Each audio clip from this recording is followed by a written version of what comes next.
시편 127편 1절에서 5절까지 말씀을 한 절씩 교독합니다. 여호와께서 집을 세우지 아니하시면 세우는 자의 수고가 헛되며 여호와께서 성을 지키지 아니하시면 파수꾼의 껴있음이 헛되도다.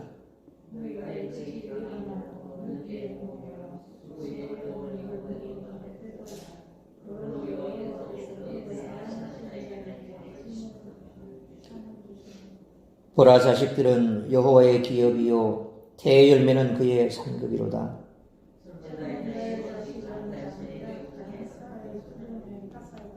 5절 같이 읽습니다. 이것이 그의 화살통에 가득한 자는 복되도다.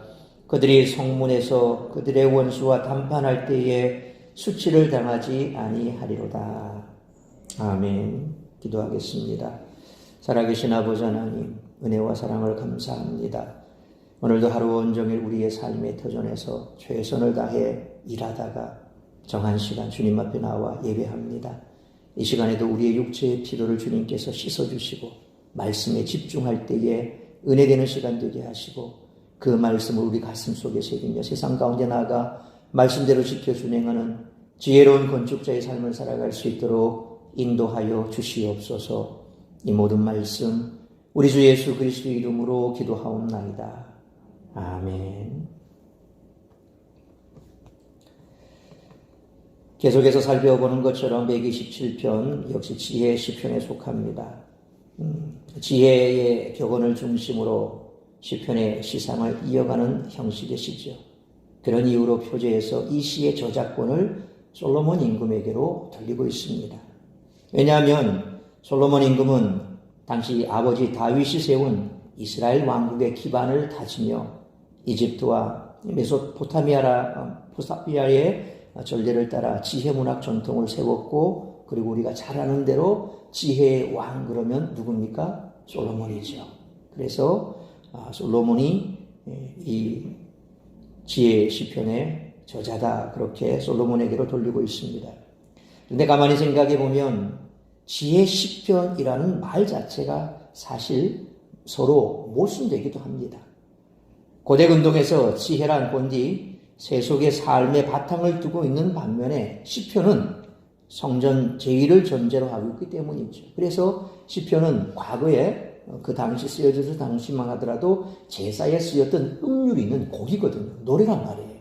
그래서 지휘자 뭐에 맞춘 노래 이런 식으로 하면서 서로 어떤 때는 교차 돌림 노래식으로 부르기도 하고, 그래서 시편은 음률이 있는 찬송 노래란 말이에요. 이것은 하나님 앞에 제사를 드릴 때 썼던 건데, 그런데 세상 사람들이 세속의 삶을 살아가면서 그 바탕에 두었던 그 지혜와 하나님을 찬양하는 하나님의 제사 중에 있던 이 시편, 이게 두 개 합쳐져서 지혜 시편이다 라고 하니까 사실 이게 조금 모순되는 것 같죠.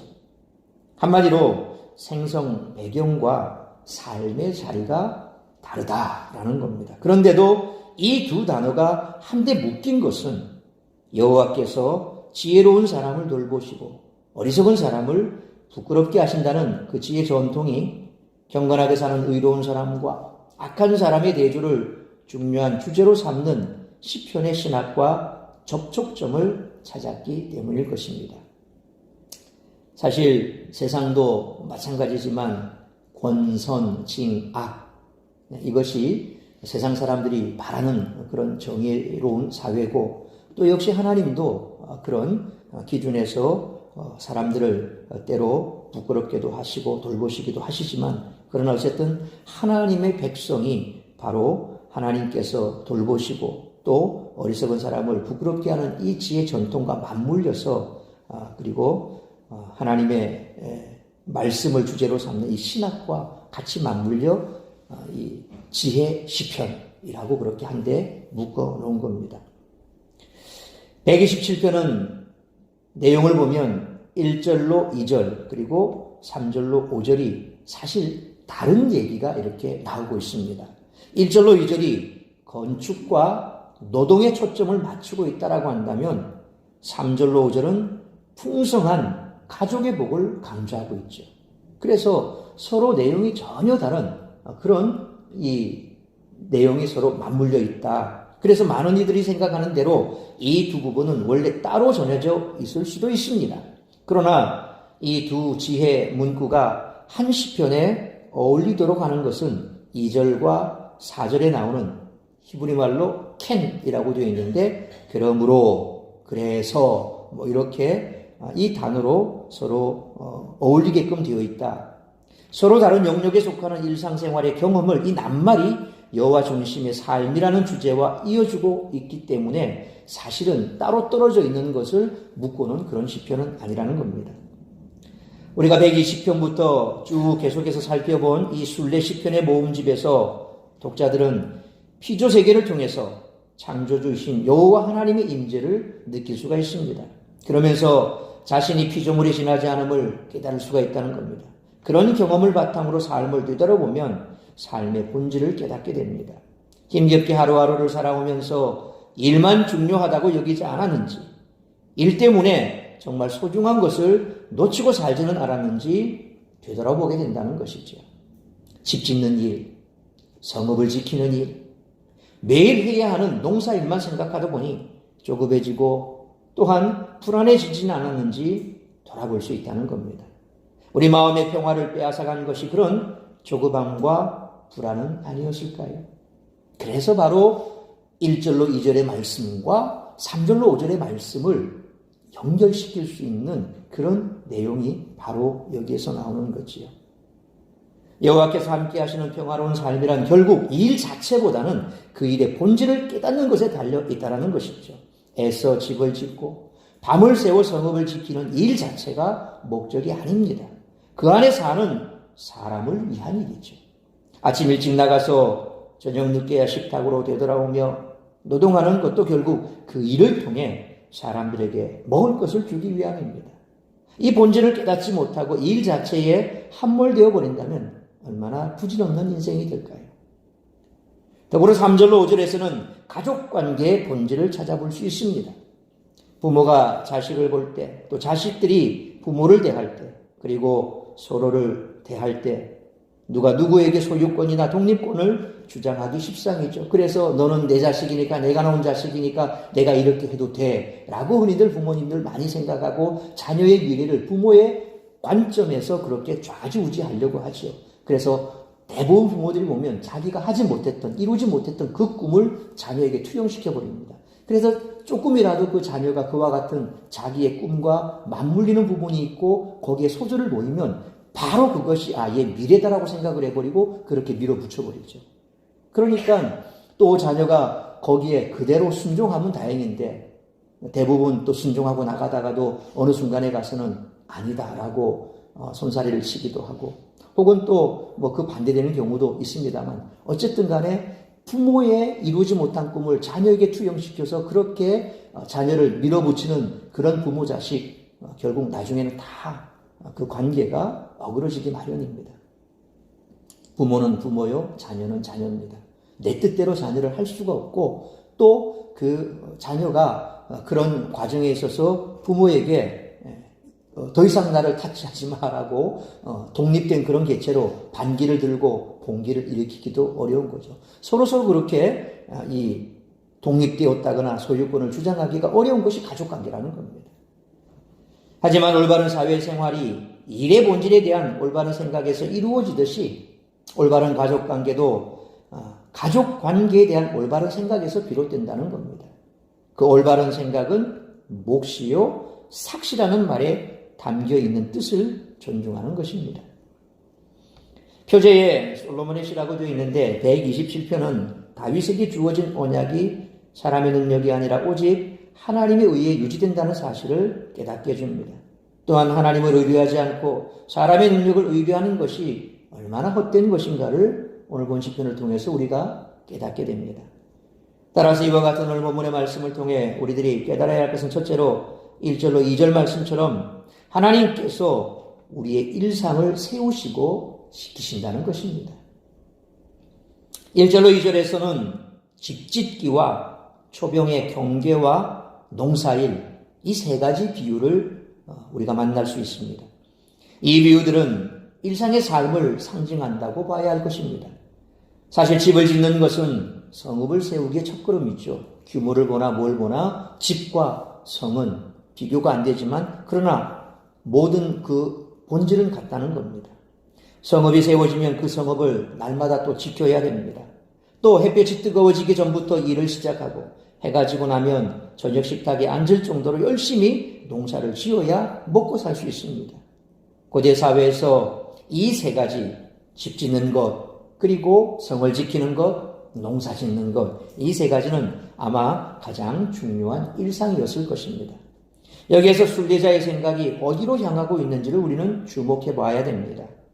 일상의 삶에 여호와께서 함께 하시지 않는다면 부질없다는 깨달음을 순례자는 느끼고 있는 거죠. 그래서 부질없음의 반대말로 오늘 순례자는 무엇을 표현했냐면 잠을 든다는 것은 참으로 대단한 시적 상상력이라고 할 수 있을 것입니다. 우리말에도 있죠. 발 뻗고 잠잔다. 그런 말이 있지 않습니까? 이는 아무 근심도 없는 평화로운 상태를 뜻하지 않습니까? 여호와께서 사랑하시는 사람에게 잠을 주신다는 그 표현도 마찬가지로 우리가 생각할 수 있습니다. 잠을 자지 못하는 경우는 고민이 있거나 일에 지친 경우를 떠올릴 수 있습니다. 여호와께서 주시는 잠은 그 반대의 경우를 상징하죠. 일의 본질을 깨달은 사람은 흥겨움에 절로 잠이 듭니다. 그 일의 결과가 일궈낼 평화에 대한 기대로 평안을 얻기 때문에 그렇습니다. 가사노동도 마찬가지죠. 그 가사노동이 정말 가족을 사랑하는 그 엄마의 마음에서 사랑으로 시작이 됐다면 아무리 고된 일도 저녁이 되면 기쁨으로 하루를 마감합니다. 그런데 남편도 싫어요. 자식도 꼴보기 싫어요. 내가 뭐 한다고 내 인생 바쳐서 이렇게 허리가 휘도록 이들에게 밥 차려 먹였을까? 빨래 해줬을까? 막 신경질 나면 그 노동은 정말 죽기보다 싫은 노동이 될 겁니다. 그렇겠죠? 그래서 중년의 부인들이 다 남편도 뭐 자기 사업한다고 자식도 이제 다 컸다고 막 이렇게 각자 하다 보면 내 인생은 뭐야? 그러면서 내 인생 돌려도 뭐 이러면서 그때부터 방황한다 그러죠. 그러면 이제 그때부터 가족들에 대한 희생 자체는 없어지는 겁니다. 다 무의미해지는 거예요. 우리가 다른 일을 해도 마찬가지입니다. 그 일이 정말 내 인생에 도움이 되고 뿐만 아니라 많은 이에게 도움이 되고 그래서 보람이 있고 그러면 그 일 자체가 힘든 게 아닙니다. 그래서 하루 종일 그렇게 일을 하고 와도 저녁이 되면 가슴 두근 오늘 내가 했던 일들 생각하고 또 일고 또 뭔가를 생각하면 막 가슴이 뛰고 또 내일 다음날 또 뭔가를 해야 될 그 일을 생각하면 막 가슴이 벅차오르고 일이란 그렇게 돼야 되는데 사실 우리가 그렇지 못하니 두 다리 뻗고 잠을 못 자는 겁니다. 내일 또 출근해야 되나 내일 또 밥 지으려고 새벽같이 일어나야 되나 그러면 잠자리가 불편해지는 거죠. 예. 바로 이처럼 잠과 일이란 그런 관계라는 겁니다. 고민이 많으면 잠을 못 자고 또 일의 본질을 깨닫지 못하면 그것 역시도 평안이 없다라는 겁니다. 한편 솔로몬은 집과 이 성이라는 단어를 사용을 하고 있는데 매우 이것은 다양하고 넓은 의미를 내포하고 있습니다. 집이라고 하는 이 단어 히브리 말로 바이트라고 합니다. 그래서 베들레헴 떡집, 떡집 이게 사실 뭐 우리가 떡이라고 그러시면 빵집이죠, 빵집. 베들레헴 뜻이 그렇습니다. 이 바이트, 베이트, 이 바이트라는 말이 집이란 말이에요. 레헴이 빵, 떡, 우리말로 떡, 빵이거든요. 그래서 베들레헴은 빵집이에요. 그만큼 거기가 곡물이 풍성하고 풍성한 곳이 바로 베들레헴입니다. 집에 해당하는 이 바이트는 또 집뿐만이 아니라 성전을 지칭할 때도 사실 이 단어가 쓰였습니다.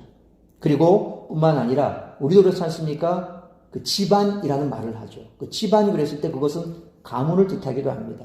그래서 이 집이란 말이 가문을 말할 때도 사용이 됐습니다. 특정한 사람들이 거주하는 영토를 지칭하거나 혹은 이스라엘 전체 혹은 한 나라를 지칭할 때 이 바이트, 이 집이란 단어를 사용했습니다.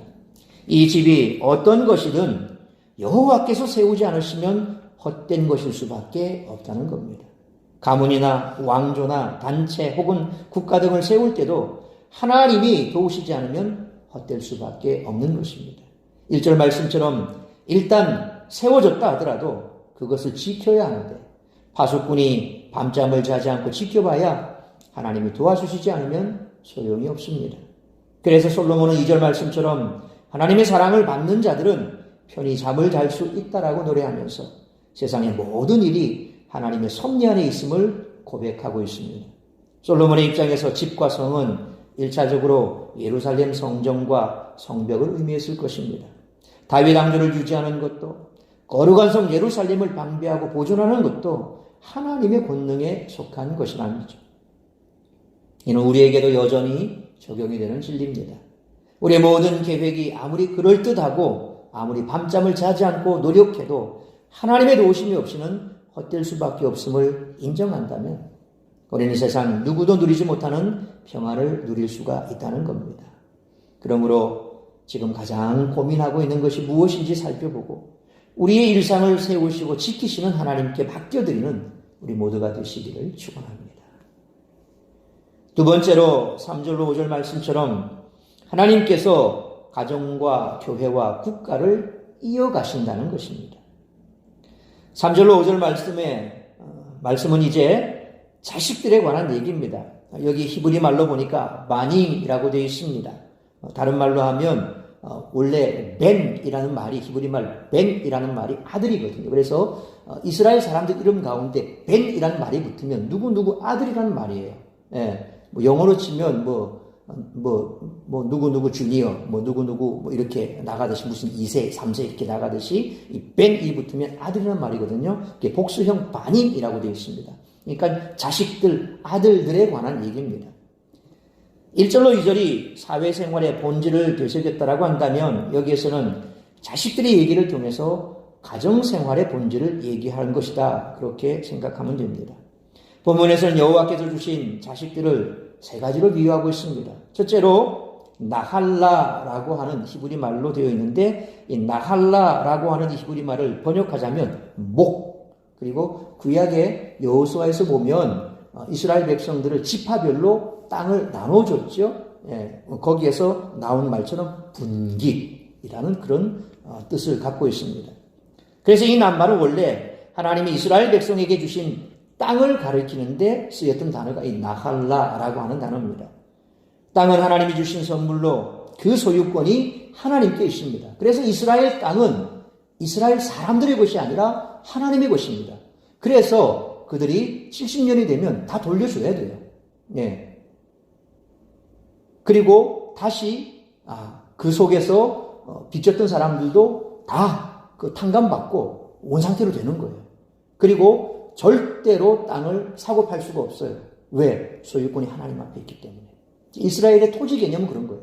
요즘 말로 하자면 공개념, 토지 공개념 이런 개념이라고 보면 될 텐데 어쨌든 그 땅은 인간의 것이 아니라 하나님의 것이다 라고 그렇게 되어 있습니다. 따라서 자식들이 여호와께서 주신 몫이라는 말에는 그들이 부모의 소유가 아니라 하나님이 맡겨주신 선물이라고 하는 그런 인식이 깔려 있다는 겁니다. 둘째 비유가 바로 이 모태의 열매, 태의 열매다 그러죠. 이 모태의 열매라는 은유에서 이어서 자식들을 사카르 히브리 사카르라고 하는데 우리말로 번역하면 대가에 따른 노동 대가에 따른 혹은 어떤 대가에 따른 이시라고 비유를 하고 있습니다. 이 낱말은 품삯이죠. 품삯을 뜻합니다. 품삯도 원주인이 품꾼에게 주는 것입니다.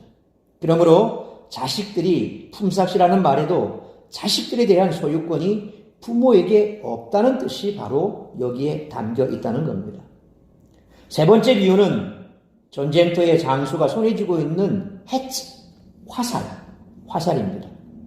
화살은 적군이 바로 앞까지 다가오기 전에 저지하는 방어 목적과 더불어 공격의 목적이 있죠. 본문은 자식들이 그렇다라고 말하고 있습니다. 전통에 가득한 화살이다. 화살통에 가득한 화살이다. 그렇게 말씀합니다. 창조주 하나님을 중심으로 한 올바른 관계가 세워지면 가정이 어떤 모습으로 되는지 보여주는 생생한 비유입니다. 서로에게 힘과 용기를 주는 존재가 된다는 거죠. 그러니까 이 전쟁터에 이런 적들로부터 보호하기도 하고 또 서로 이 적과 싸우면서 하나가 되는 그런 전쟁 무기 그 화살을 자녀에게 빗대었던 것은 바로 가정이 바로 그런 모습이다. 서로 힘을 주고 용기를 주고 세워가고 또 보호받고 보호하는 그런 관계가 된다는 거죠. 가족 가운데 누가 상처나 가시로 괴로워할 때 보듬어주고 어루만져주는 그런 화살과 같은 그런 존재가 된다는 겁니다. 순례자는 그런 관계를 경험하는 사람들을 축복하고 있습니다. 마지막 구절에는 회복된 가족 관계의 결과를 독특한 그림으로 비유하고 있습니다. 화살집에 가득한 화살처럼 올바른 관계의 자식들이 많은 사람은 성문에서 대적들과 다툴 때 부끄러워지지 않을 것이다. 그렇게 말을 하고 있습니다. 옛 이스라엘의 성문으로 들어가면 그 앞에 광장이 있습니다.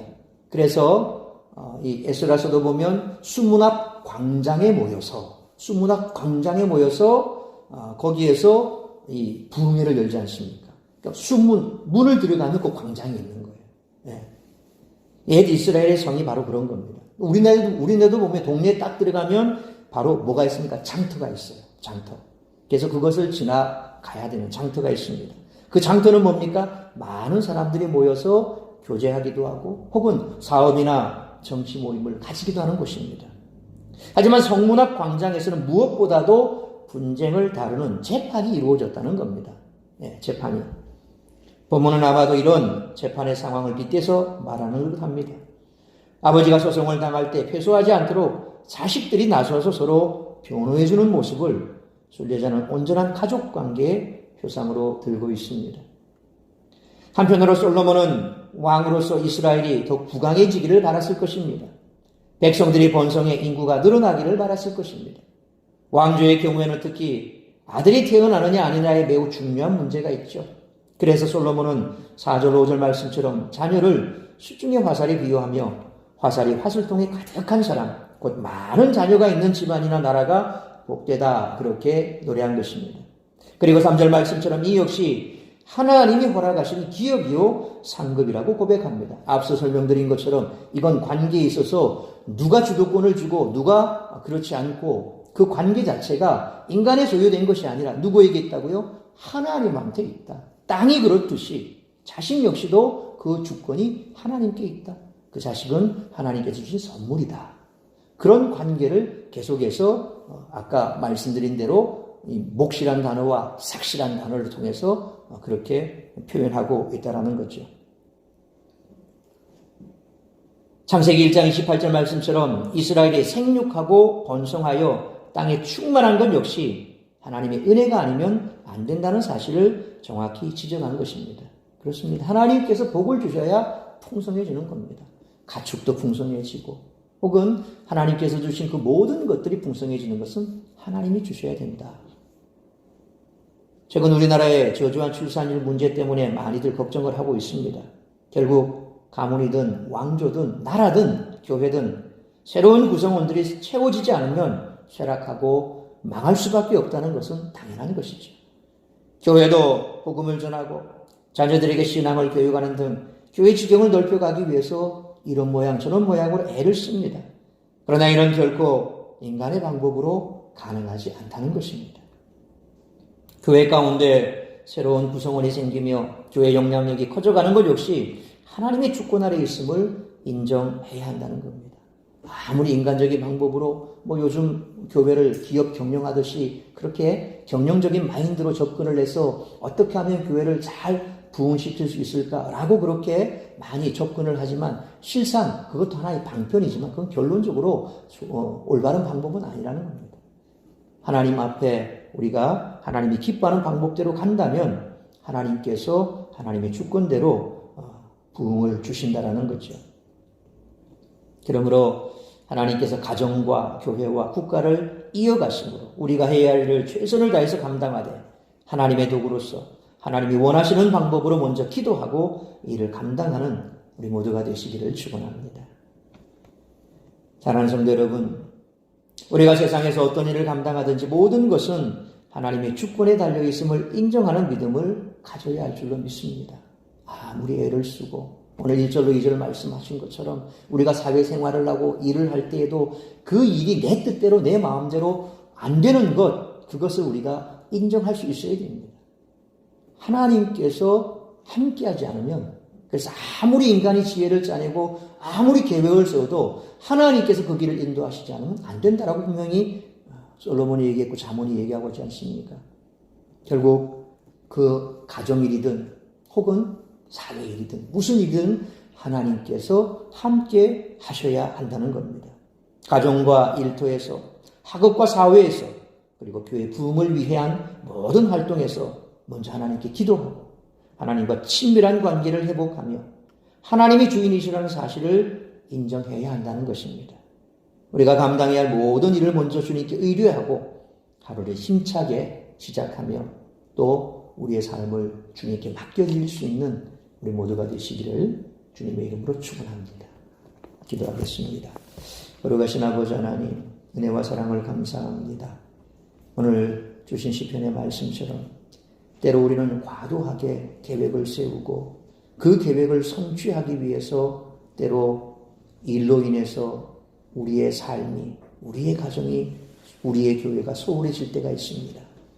인간적인 계획을 내가 아무리 잘 세운다 할지라도 걸음을 인도하시는 분은 하나님이시며 하나님께서 함께하지 않는다면 우리의 모든 수고가 헛된다는 사실을 다시 한번 깨닫기를 원합니다. 그리하므로 어떤 일을 하든 무슨 일을 하든지 하나님 앞에 기도하고 하나님의 인도하심을 구하며 그 인도하심을 쫓아서 나아가는 우리 모든 성도들 되게 하시고 우리의 성도들의 가정이 되게 하시고 또한 나의 삶이 되게 하시고 우리 교회가 될 수 있도록 은혜를 베풀어 주옵소서. 이 모든 말씀 우리 주 예수 그리스도의 이름으로 기도하옵나이다. 아멘. 찬송하겠습니다. 383장